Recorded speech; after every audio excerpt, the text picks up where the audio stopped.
ऐसा कोई नहीं हो। कन्याओं ने चरणों में प्रणाम किया, कहा प्रभु हम आपको छोड़ करके कहीं नहीं जाएंगे, आप हमारे पति बन जाइए।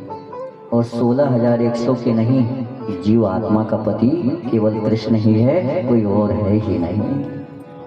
इसलिए हम सारी आत्माओं का पति एक है। अंतिम दिवस कथा जो आती है वो लौकिक कथा नहीं है, अलौकिक कथा है। 16,107 विवाह की कथा अंतिम दिवस क्यों आई? क्या जिसकी मृत्यु अभी सूर्यास्त के बाद होने वाली है उसको किसी ब्याह शादी की कथा सुनाएंगे? ना, ये तो जीव आत्मा की कथा है कि ये 7 दिन में आप और हमको भी जाना है, और ये 7 दिन में परमात्मा से हमारा रिश्ता नाता बन जाए, और परमात्मा से निवेदन करें कि हे गोविंद, मैं तो तेरे चरणों की दासी हूँ, हमेशा हमेशा रहूंगी, और मुझे अपने चरणों से विलग मत करना, दूर मत करना। तो वो 16,100 कन्याओं को लेकर के द्वारिका गए, लेकिन द्वारिका के पास माधवपुरी है। उस माधवपुरी में जाकर के एक साथ 16,100 मंडप बनाए गए, और ठाकुर जी ने 16,100 रूप धारण किए हैं, और सबके साथ पाणी ग्रहण संस्कार विवाह हुआ है। रुक्मिणी का विवाह हुआ, तब भी भेजा था यशोदा माँ के पास, रथ गया था सोने का, और यशोदा माँ तो कौवे से बात कर रही थी, काग से, कि काग यदि तू मेरे कृष्ण का संदेश ला करके सुना देना कि वो कैसा है, तो मैं तेरी चोंच सोने से मरवा दूंगी। हमारे सनातन धर्म में काग को ऋषि भी कहा गया है। काग ऋषि है, काग भुषुंड ऋषि है। काग भुषुंड ने ही तो कथा सुनाई थी गरुड़ को, रामचरितमानस। वो गरुड़ चतुर्भुज नारायण का पार्षद है, वाहन है, उस पर बैठ करके मेरे विष्णु सब जगह जाते हैं, सैर करते हैं। लेकिन गरुड़ को भी संदेह हो गया। राम और रावण का युद्ध हुआ तो गरुड़ को संदेह हो गया कि मेरे राम तो निराकार हैं, फिर ये सर्पों के बंधन में कैसे आ गए, ये नागों ने इनको जकड़ लिया है। जब राम और लक्ष्मण दोनों मूर्छित हो गए तो गरुड़ को बुलाया। गरुड़ ने अपनी चोंच के माध्यम से सर्पों को तो बाहर कर दिया, लेकिन उसके मन में संदेह हो गया कि ये राम मेरे जगत की नियंता चतुर्भुज नारायण के अवतार, इनको सर्पों ने बांध दिया और ये मूर्छित हो गए। ये कौन सी लीला, मैं नहीं मानता, मेरे विष्णु हो नहीं सकते। और इस शंका का समाधान करने के लिए कैलाश पर्वत पर पहुंचा। पंखों को फड़फड़ा करके, फुला करके नारायण नारायण का स्मरण करता हुआ कैलाश पर पहुंचा। और जब कैलाश पर गया तो भोलेनाथ को प्रणाम किया। भोलेनाथ ने पूछा कैसे आना हुआ? कहा बाबा आप तो त्रिभुवन के गुरु हैं, मैं आपसे कुछ पूछने आया हूँ कि जब राम और रावण का युद्ध हुआ तो ये रावण वही परिपूर्ण है, वही ब्रह्म है, लेकिन ये ब्रह्म कैसा जिसको सर्पों ने बांधा तो मूर्छित हो गया। तो भगवान शंकर मुस्कुराने लग गए कि यदि मैं तुझे समझाऊंगा भी तो तुझे समझ में नहीं आएगी, खग की भाषा खग ही जाने। तो फिर खग को, और फिर दूसरा भोलेनाथ ने ये भी सोचा कि अभी तेरे मन में अभिमान है, तेरे मन में अहंकार है, इस कारण समझ में नहीं आएगी। तो तू है तो वाहन विष्णु का, वैकुंठ का निवासी, और मृत्यु लोक में शांति ढूंढ रहा है, तो मैं तुझे शांति के लिए कहाँ भेजूं? तो कहाँ भेज दिया? काकभूषण जी के पास। और काकभूषण जी बैठे हुए थे, उनके पास जैसे गरुड़ आए तो पहले तो मन में आया कि ये छोटा सा कौवा और मैं गरुड़, ये मुझे कथा सुनाएगा और मैं सुनूंगा। पहले भाव ये आ गया, लेकिन फिर ध्यान आया कि नाना भोलेनाथ का आदेश है। तो फिर जाकर के प्रणाम किया, और जब पंख फैला करके बैठा तो गरुड़ भगवान काकभूषण जी से कहते हैं कि मैं आपसे कुछ कथा सुनने के लिए आया हूँ। कौन सी? तो कहा ये राम कैसे हैं? तो कहा बिन पद चलहि, जो निर्गुण है, बिन पद चलहि सुनहि बिनु काना, कर बिन कर्म करहि विधि नाना। बिन पद चलहि सुनहि बिनु काना, कर बिन कर्म करहि विधि नाना।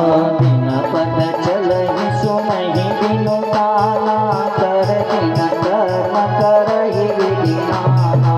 बिन पद चलहि सुनहि बिनु काना, कर बिन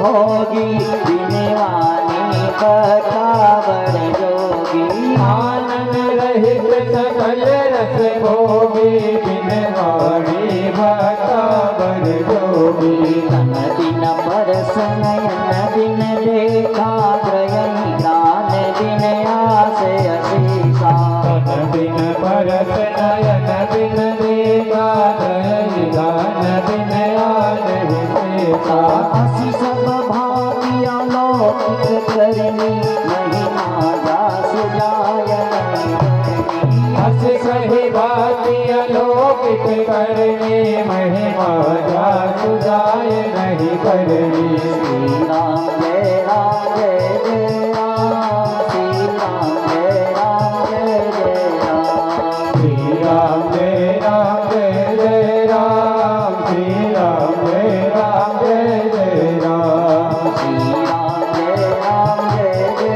राम श्री राम जय राम जय जय राम श्री राम जय राम जय जय राम श्री राम जय राम जय जय राम श्री राम जय राम जय जय राम वृंदावन बिहारी लाल की जय हमारे बीच में गुरु महाराज पधारे स्वागत वंदन। मेरे भाई बहन एक कनिष्ठ को कहा भेजा एक बड़े को कनिष्ठ के पास भेजा गरुड़ वैकुंठवासी ये मृत्यु लोक का कौवा काक दोनों का रंग एक जैसा है लेकिन एक बोलती है तो दुनिया डोल जाती है और एक बोलता है तो ताली बजा करके भगाते हैं कि भाग यहाँ से। दोनों का रंग एक जैसा ही है कौवा और कोयल। लेकिन बसंत अभी गई अब धीरे धीरे तो विरह की गीत गाएगी कोयल। वैशाख में वो जाने का समय आता ना तो फिर विरह में बोलती है तब भी लोग को अपनी ओर आकर्षित कर लेती है। कोयल और कौवा ये दो हैं एक ही रंग है लेकिन वाणी का भेद है।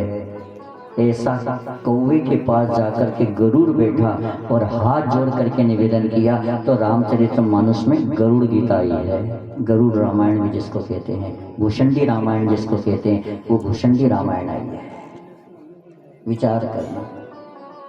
इसलिए हमारे यहाँ ये कहा गया है कि उम्र से नहीं ज्ञान से बड़ा है और जो ज्ञान से बड़ा होगा वो यदि आपने सुना होगा दक्षिण बंगाल में एक संत हो गए संत ज्ञानेश्वर बहुत बड़े संत हो गए संत ज्ञानेश्वर ना दक्षिण में हुए संत ज्ञानेश्वर दक्षिण में हुए हैं और बंगाल में हो गए किसी को नाम याद हो तो बंगाल में एक संत हो गए दक्षिण में हुए एक संत ज्ञानेश्वर उसी समय बंगाल में हुए एक ऐसे संत उसका नाम आएगा धीरे धीरे किसी को पता हो तो किसी को ध्यान हो तो नाम ध्यान से चुका है। लेकिन ये नाम संत ज्ञानेश्वर बचपन से भक्ति का रंग लगा और ऐसा रंग लगा कि 16 साल की आयु आते आते तो विश्व में इनका नाम प्रसिद्ध हो गया। और बंगाल में था चांगदेव उसका नाम था चांगदेव। वो चांगदेव बंगाल में तांत्रिक क्रिया भी करता था भक्ति भी करता था भजन भी करता था अध्यात्म में भी था। लेकिन उसकी जो भक्ति थी वो तामसी भक्ति थी। हिंसक पशुओं को उसने अपने अधिकार में कर लिया था। लेकिन ईर्षा और जब ज्ञानेश्वर का नाम बढ़ा तो उसके कानों तक पहुंचा बंगाल में चांगदेव के पास कि कोई दक्षिण में हो गया है जिसकी उम्र 16 साल की है और वो नाम और भजन में मुझसे भी आगे बढ़ गया और मेरी उम्र 100 साल की है। मैंने भी तप करके सिद्धियां प्राप्त की है हिंसक पशुओं को मैंने अपने अधिकार में कर लिया है। तो दर्शन करने के लिए ईर्षा क्या क्या करवा देती है। जरूरी नहीं कि ईर्षा हमारे ही पास है साधारण लोगों के पास ईर्षा तो संत महात्माओं के पास भी है। और वो चांगदेव ने विचार किया कि मैं ज्ञानेश्वर के दर्शन करने जाऊं या ज्ञानेश्वर से मिलने जाऊं तो कैसे जाऊं। ये तो 16 साल का और मैं 100 साल की सिद्धियों वाला। तो उसने शेर का आह्वान किया और शेर की सवारी करके चांगदेव दक्षिण में मिलने के लिए गया ज्ञानेश्वर के पास। तो ज्ञानेश्वर के बाद कर्माबाई, सहजोबाई, नामदेव सब लोग बैठे थे। तो उसी समय जैसे ही चांगदेव शेर की सवारी करके आ रहा था तो धीरे से सहजोबाई, कर्माबाई ने कहा कि महाराज श्री आपसे मिलने के लिए शेर की सवारी करके आ रहा है और इसको बड़ा अभिमान है कि मैंने 100 साल की तपस्या की है, 100 साल में मैंने सिद्धि प्राप्त की है और मैंने हिंसक पशुओं को भी अपने अधिकार में कर लिया है, तो थोड़ा इसको शिक्षा दे दो।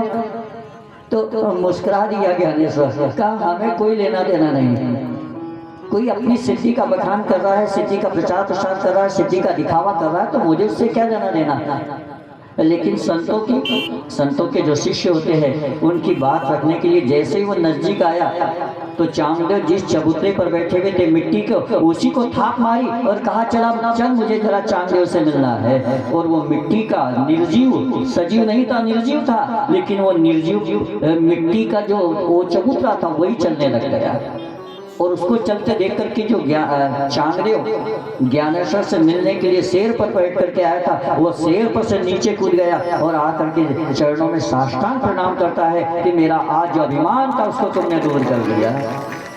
मेरे पास 100 साल की सिद्धि थी और तुम 16 साल की। मैंने हिंसक पशुओं को अपने वश में करने के लिए पता नहीं क्या क्या किया, लेकिन तुमने एक निर्जीव, एक चबूतरे को चला करके ये प्रमाणित कर दिया कि 16 साल की उम्र में यदि तुमने कुछ पाया है तो केवल जीव आत्मा ही नहीं, जो निर्जीव है उनमें भी प्रेम की भक्ति का संचार करके परमात्मा का नाम उजागर कर दिया है। मैं तुझको प्रणाम करता हूँ।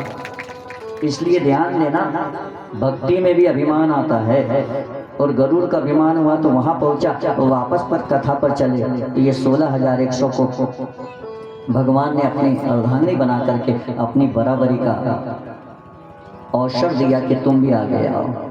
आज हर गवर्नमेंट कहती है कि नारी समाज को सम्मान की दृष्टि से बेटी बचाओ, बेटी बचाओ, लेकिन इसके मूल में जाए तो केवल कृष्ण ही है, कोई और देवता आगे नहीं है। उसने सारी स्त्रियों को 16,100 उन कन्याओं को अपनी पत्नी का दर्जा दिया।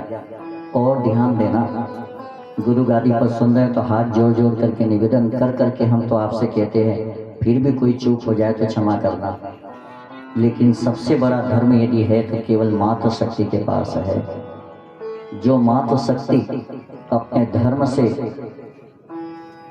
हट जाती है और ऐसे यहाँ किसी कारणवश, गीता में उल्लेख आया है, जो गीता पढ़ते हैं जिनको ध्यान है वो समझ जाएंगे कि ऐसे केवल मातृ शक्ति के एक छोटी सी भूल के कारण यदि परिवार में कोई दूसरी संतान आ जाती है तो फिर उस परिवार में न तो तर्पण कर सकता है और न वो श्राद्ध कर्म कर सकता है। और यदि चूक से भूल से कर भी दे तो वो जो स्वर्ग में बैठे थे वो भी धरा पर नीचे आ जाते हैं। पता नहीं हमको कौन कौन सी योनि में जाना पड़ता है एक चूक के कारण।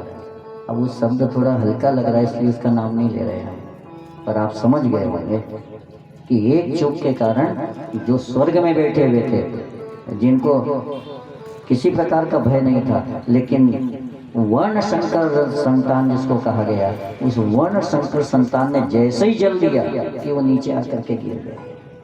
इसलिए ध्यान देना, इसलिए जोर लगा लगा करके आपसे निवेदन करते हैं कि यदि धर्म को बचाना है तो अपने आप को बचाना होगा, और जो अपने आप को बचा लेता है उसने सब कुछ पा लिया। अब कई बहनें, कई माताएं कहती है कि हम काई कर, चौका तक तो आ ही जाए, जूते चप्पल लेकर के आ जाते हैं, चौके तक सब कुछ अलग हो जाता है, सब क्या करें हम। पर मैं आपसे निवेदन करूं कि बस उतने से चौके को बचा लेना। चौका बच गया तो ठीक, चौका न बचे तो अपने आप को बचा लेना। जिसने अपने आप को बचा लिया उसने सब कुछ पा लिया है साहब। हमें तो कई लोग कहे कि करा कई शुक्रवार गुरुवार कौन सा दिन बाजार लगता है, वो बाजार के दिन हम तो सब साग सब्जी के कहते, पर वो जो नहीं बनाना वो बना करके ले आए तो फिर मजबूरी में बनाना पड़ता है। तो उसको उठा करके फेंक दो ना, तो मतलब मना कर दो कि तुम बनाओ, हम नहीं बना, क्योंकि हमने कथा सुन ली है, हम गुरु गादी से जुड़ गए। अब ये हाथ में भी नहीं रखे हम, विचार करो क्यों रखे हम।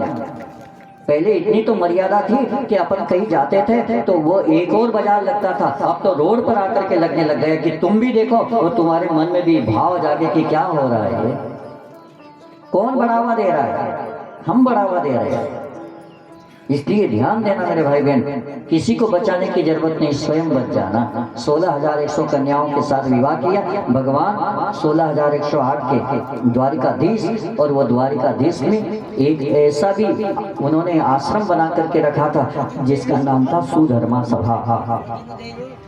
और वो सुधर्मा सभा जहाँ पर जाकर के उस पूर्ण ब्रह्म परमात्मा ने सब परिवार के साथ बैठ करके सत्संग करता था, भजन करता था, कीर्तन करता था।